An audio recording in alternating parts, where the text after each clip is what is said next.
Boa tarde.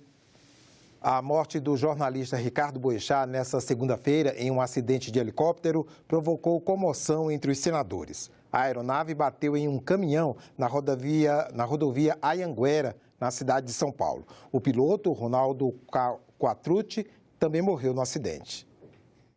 Ricardo Eugênio Boechat nasceu em 13 de julho de 1952 em Buenos Aires, Argentina. Começou a carreira na década de 70. Trabalhou nos jornais O Globo, O Dia, O Estado de São Paulo e Jornal do Brasil.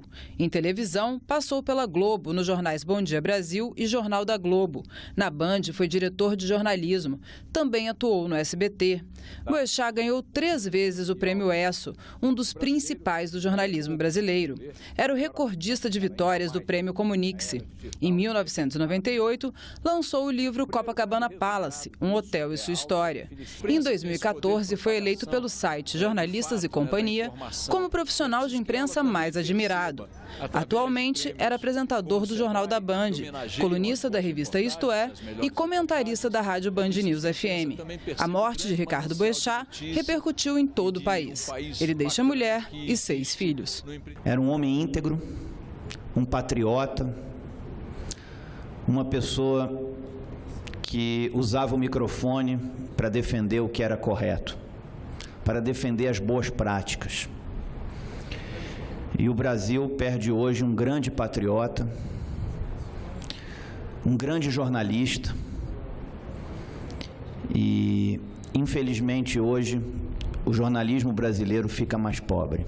Lamentar profundamente essa grande perda, perde o jornalismo brasileiro, perde o povo brasileiro, porque desaparece um arauto defensor dos princípios da ética, dos bons costumes, da liberdade, da justiça.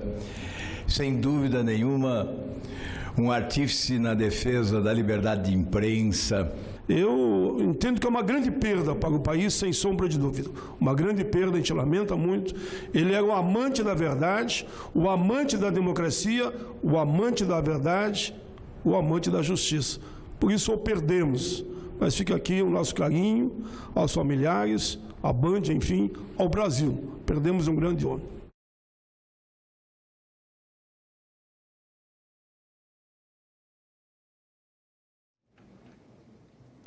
Em nota oficial, o presidente do Senado, Davi Alcolumbre, disse que recebeu a notícia da morte do jornalista Ricardo Boechat em estado de consternação e tristeza. Ele presta solidariedade à família e aos colegas de um profissional reconhecido pelo trabalho e senso crítico aguçado, revelado nos principais meios de comunicação do país. Davi Alcolumbre disse que ficam a saudade, o respeito pelo homem e jornalista que Boechat sempre demonstrou ser. O senador deixou seu apoio fraterno também aos parentes e amigos do piloto do helicóptero que caiu em São Paulo. E na sessão plenária, Davi Alcolumbre anunciou que o requerimento para instalar a comissão parlamentar de inquérito para investigar a tragédia de Brumadinho já tem as 27 assinaturas necessárias, mas ainda não vai ser lido. Davi está negociando com a Câmara a criação de uma CPI mista com senadores e deputados para acelerar a investigação. O senador Lazier Martins vai apresentar requerimento de urgência para um projeto que determina o voto aberto na eleição para presidente do Senado. Ele já colheu 43 assinaturas, ou seja, 22 a mais do que o necessário para pedir a tramitação mais rápida da proposição. Atualmente, ela está na Comissão de Constituição e Justiça. A polêmica sobre o voto aberto ou secreto nas votações do Senado foi praticamente o primeiro item de discussão do plenário neste ano. O debate surgiu na votação para eleger o presidente da Casa.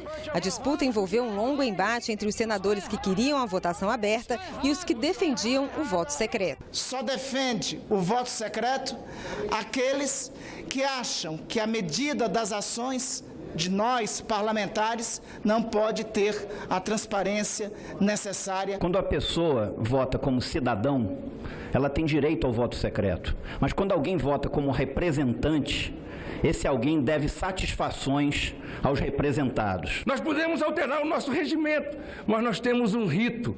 Se nós não fizermos isso, senhor presidente, nós estabeleceremos a desordem, a insegurança jurídica, quebraremos o direito democrático do povo brasileiro na mais alta casa da legislação. A regra do voto secreto é uma regra que está acima de todas, porque é um princípio da democracia. Eu não quero estar exposto à ira daqueles que não receber o meu voto. Depois de tanta polêmica, a forma de votação acabou sendo decidida pelo Supremo Tribunal Federal.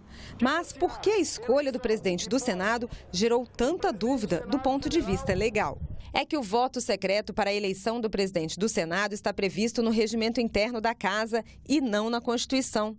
Pelo regimento interno, também há previsão de votação secreta no caso de suspensão de imunidade parlamentar quando o país estiver em estado de sítio e quando o Senado tiver que autorizar prisão de senador em caso de flagrante de crime inafiançável.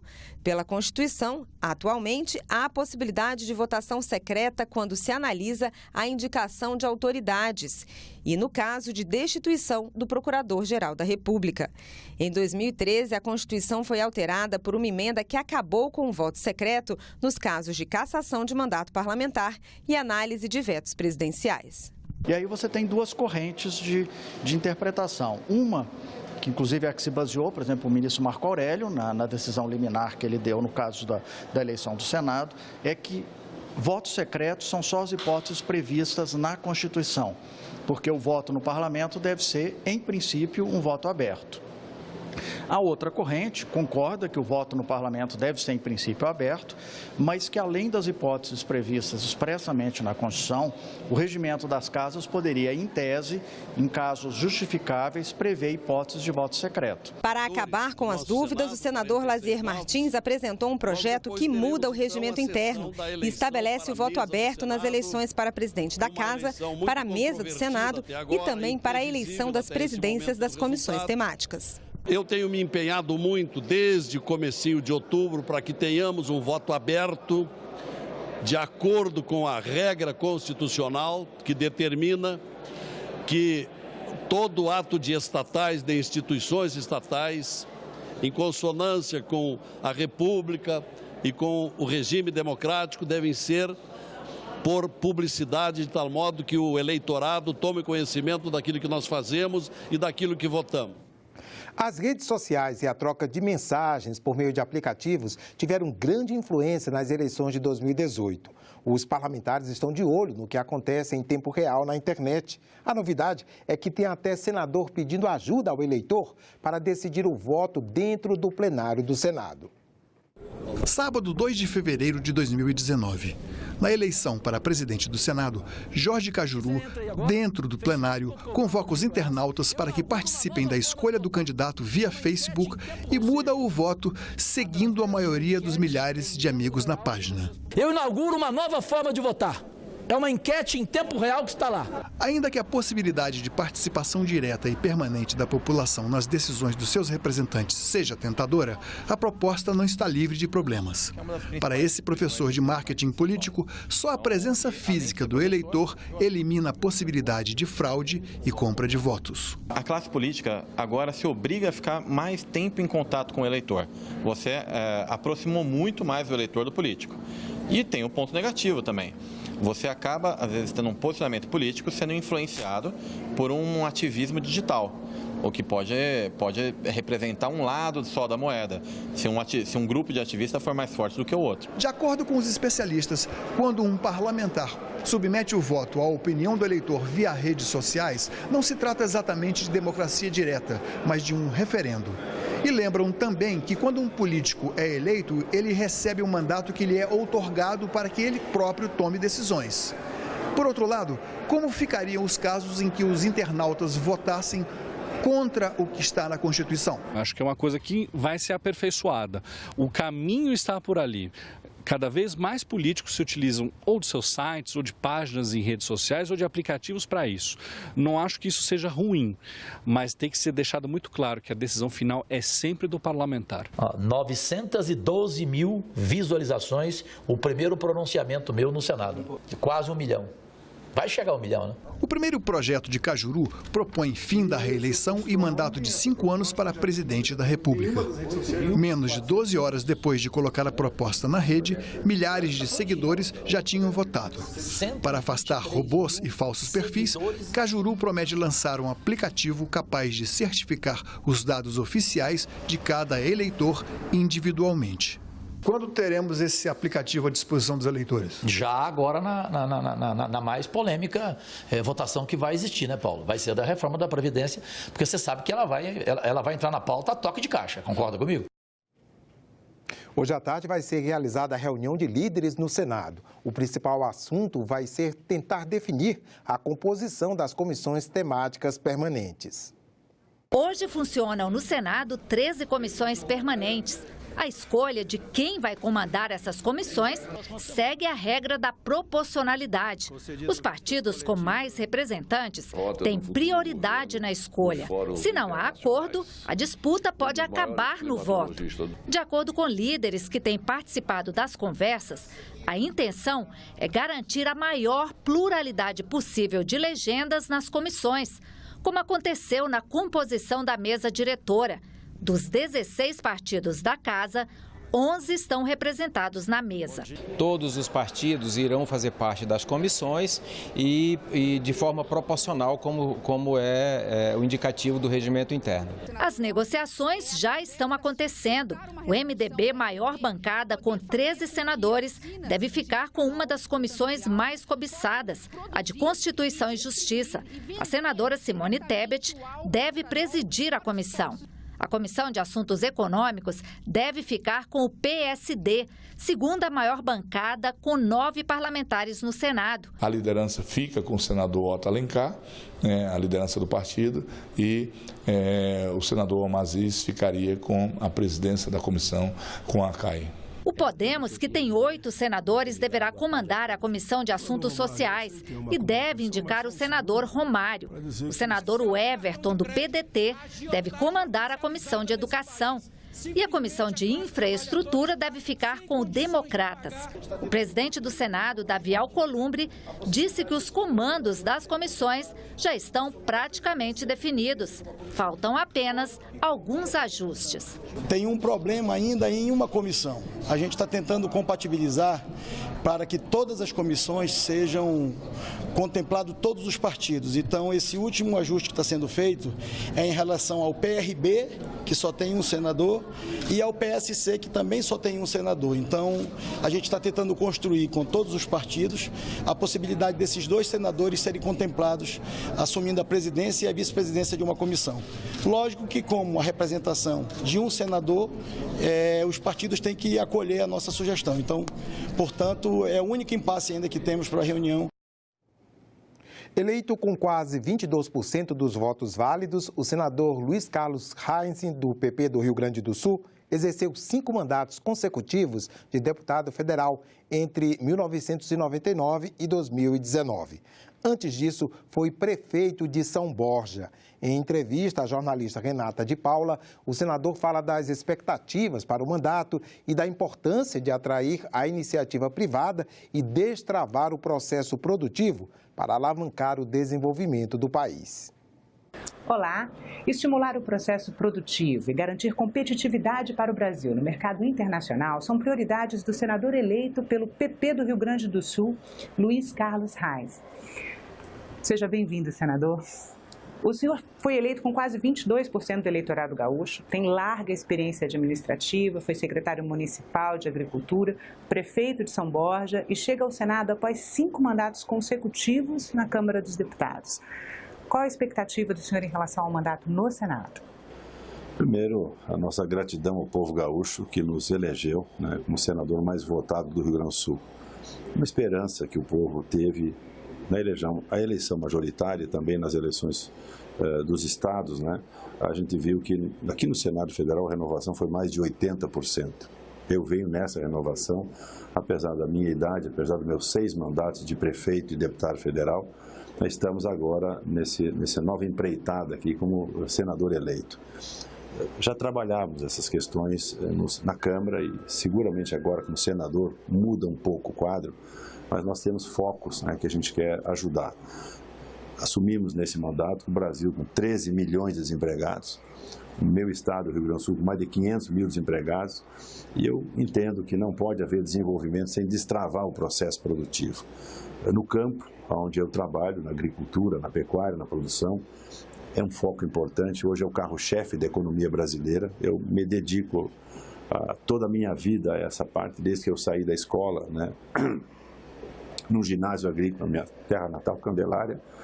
Depois, no técnico, eu me formei em Alegrete, a Faculdade de Agronomia em Santa Maria, e toda a minha vida foi dedicada à agricultura, né? Então, tenho lá, hoje, ainda em São Borja, tenho minha propriedade, os meus negócios estão lá, eu dependo disso, vivo disso, afinal, é o que eu construí ao longo de uma vida, e entendo que esse processo produtivo do Brasil, o Brasil tão rico como é, tantas riquezas para serem exploradas e as coisas não deslancham. Então, eu vejo que o presidente Bolsonaro, o ministro Paulo Guedes, pega um país também com mais de 140 bilhões de déficit, tem que acertar isso aí e fazer andar. Hoje, se eu pensar no modal ferroviário, rodoviário, hidroviário, os próprios aeroportos no Brasil hoje, o Brasil não tem dinheiro para investir, o governo federal não tem dinheiro para fazer tudo que o Brasil precisa. Então, tem que atrair a iniciativa privada para gerar o desenvolvimento.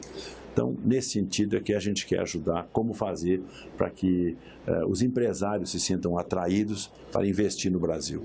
E quais o senhor identifica como os principais entraves para o desenvolvimento desse processo produtivo? O senhor já citou aqui a necessidade de melhoria da infraestrutura. A infraestrutura é fundamental hoje. Conversava com o pessoal do Centro-Oeste, nos apresentam ali, pega na região do Centro-Oeste, o Brasil tem hoje um pouco mais de 200 milhões de toneladas de grãos. Se alavancar meia dúzia de obras no Centro-Oeste, pode aumentar em 100 milhões de toneladas, sem afetar a floresta amazônica, sem afetar o cerrado brasileiro, que é uma riqueza que nós temos hoje, pode manter grande parte do cerrado, pode manter a floresta amazônica intacta praticamente, e 100 milhões de toneladas, duplica, quer dizer, 50% a mais de produção em 4 ou 5 anos. A gente está falando em ferrovia, hidrovia e rodovia? Sim, esse é o ponto importante que nós temos no Centro-Oeste. Agora, o Sul, onde eu estou, por exemplo, também carece de infraestrutura. E eu já trabalho nessas questões no Rio Grande do Sul, por exemplo, né?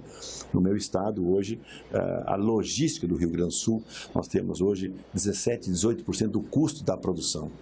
Isso é o dobro que qualquer país desenvolvido tem hoje. O que quer dizer que 18% é o custo da produção, senador? O custo hoje... Frete, é o quê? Não é o frete, porque nós só temos um sistema calcado nas rodovias. Então, nós temos que ajudar, sim, as rodovias, as pontes, mas nós temos que focar ferrovias. O Rio Grande do Sul tem mais de 3 mil quilômetros de ferrovia. Hoje, onde mais de 1.000 estão desativadas. Obras construídas há dezenas de anos, desativadas, estão prontas.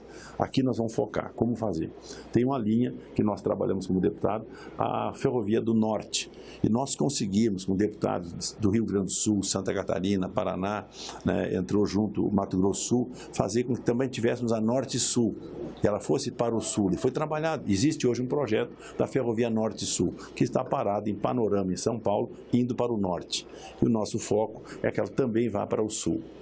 Então, essa é uma questão que vai ajudar os 3 estados, praticamente do Sul, que é o Paraná, Santa Catarina e Rio Grande do Sul. Então, ali vai ter um foco ferrovia, além das ferrovias que já estão no Rio Grande do Sul.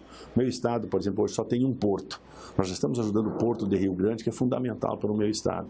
Mas já trabalhamos uma segunda opção para termos um porto em Torres. Então, já estou trabalhando desde o final do ano passado e agora já no início desse ano como deputado e agora como senador, para que nós tenhamos um segundo porto no Rio Grande do Sul. Que não comprometeria o potencial turístico de Torres, por exemplo? Não, absoluto. Nós temos, por exemplo, ali hoje Santa Catarina com 5 portos. Nós podemos ter, lá tem praia em Camboriú e tem porto no lado de Camboriú.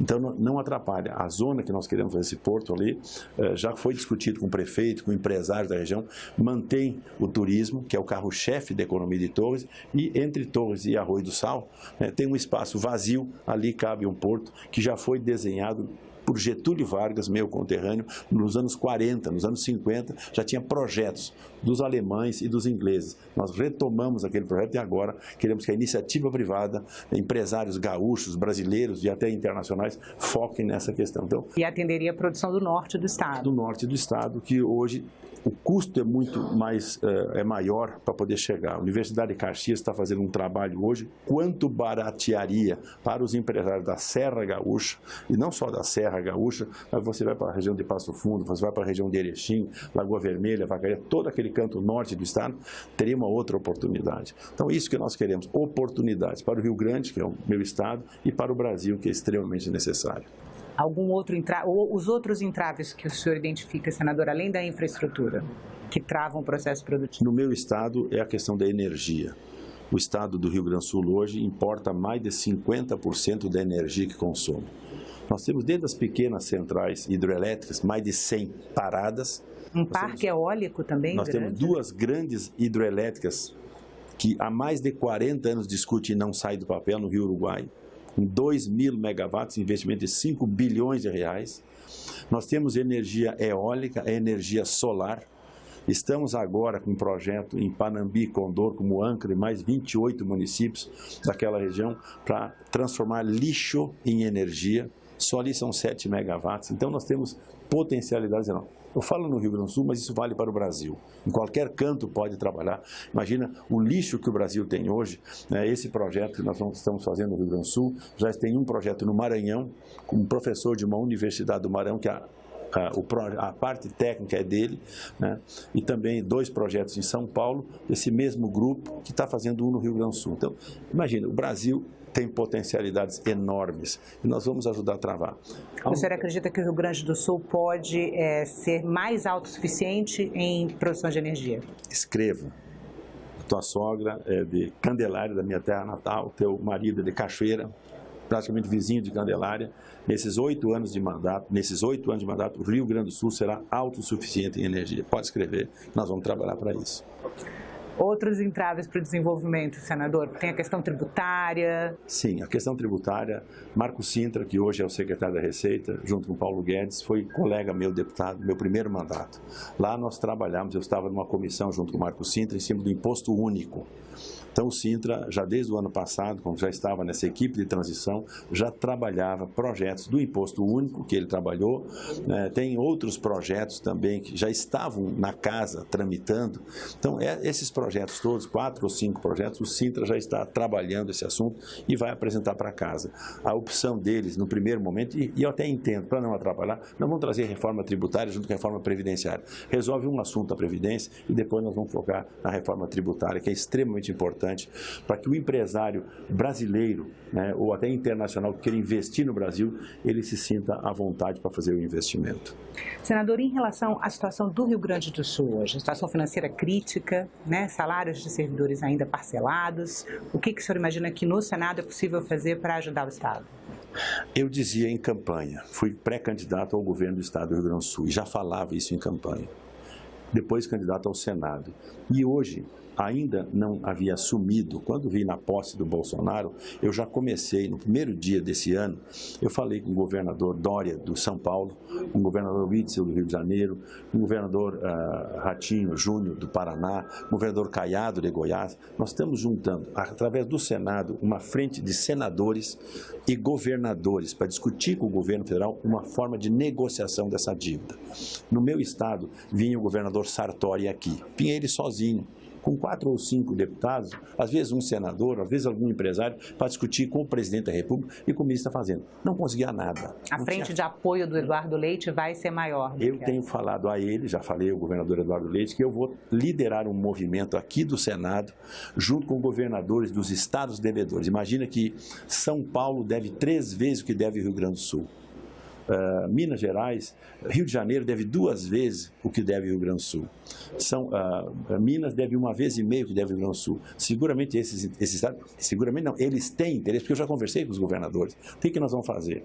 É juntarmos força dos estados devedores, né, e fazermos uma negociação diferente. O ministro Paulo Guedes, ministro Onyx, diz, isso aqui é para o ano que vem. Não. para mim e para nós, será uma prioridade para 2019. Uma das prioridades de 2019 é resolvermos, além da questão da Previdência, da questão tributária, também a dívida dos estados devedores que não conseguem hoje.